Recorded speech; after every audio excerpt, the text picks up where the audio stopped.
Magandang hapon mga ka-happy hour. At narito ang mga balita para sa MBC TV Network News Update, 5 PM edition. Sumbong sa Pangulo website, epektibong linya ng komunikasyon ng mga Pilipino sa Malacanang, ayon kay Pangulong Marcos. Umalo na sa mahigit 12,000 mga reklamo ang natanggap ng Malacanang mula nang ilunsad ang sumbong sa Pangulo website, upang siyasatin ang mga maanumalyang flood control project sa bansa. Ayon kay Pangulong Ferdinand Marcos Jr., maliban sa mga sumbong sa flood control, ginamit rin ng publiko ang website, upang ireklamo ang mga issue sa road widening, paving, at iba pang proyektong infrastruktura sa Pilipinas. Itinuturing ng Malacanang na epektibo ang website na ito, dahil nagsisilbi itong direktang linya ng komunikasyon ng mga Pilipino kay Pangulong Marcos. Sa kasalukuyan, patuloy ang pagtanggap ng reklamo sa nasabing website bilang bahagi ng investigasyon sa flood control irregularities.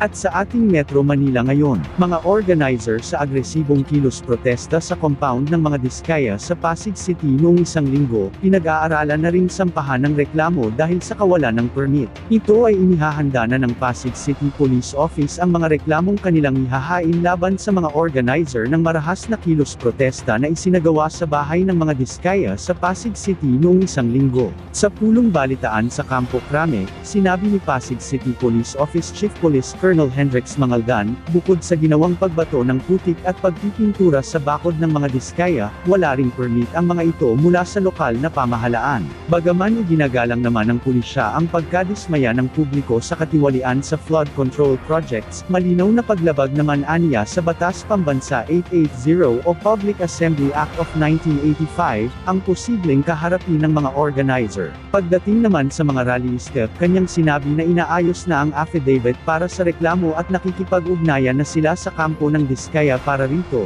Ganito rin ayon kay Quezon City Police District Acting Director Police Colonel Randy Glenn Silvio ang gagawing hakbang sa mga rallyistang marahas na nagkilos sa tapat ng Batasan Complex. Samantala, sinabi naman ni National Capital Region Police Office Spokesperson Police Major Hazel Asilo na mahigpit ang atas ni NCRPO Director Police Major General Anthony Aberin, na ipatupad ang maximum tolerance pero ibang usapan na kung gagamit ng dahas ang mga rallyista.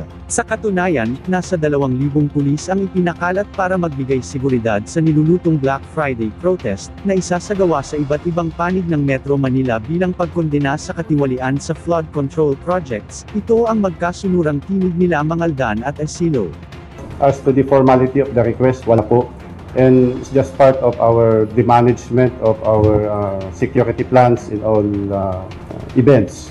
So, it's just normal na mag-deploy tayo ng conservative deployment tungkol dito para to prevent similar things to happen and also to protect our constituents. Halimbawa po na hindi sila madala sa pakiusap, binigyan po sila ng at least 1 hour para i-dissolve yung kanilang grupo. Ngayon po, kung hindi po sila makikinig dun sa pakiusap ng ating mga personnel, yung ating mga CDM na nandun, is maaari po silang ibuwagin.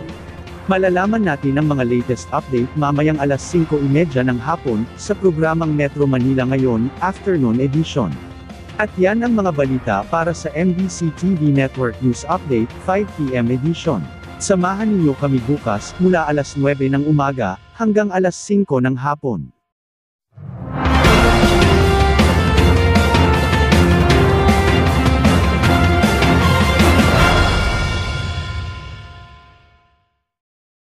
Mga ka-happy hour, kung gusto mong manood ang mga balita sa MBC TV Network News Update, mag-subscribe sa aming YouTube channel, i-like ang aming Facebook page, at i-follow sa aming TikTok account.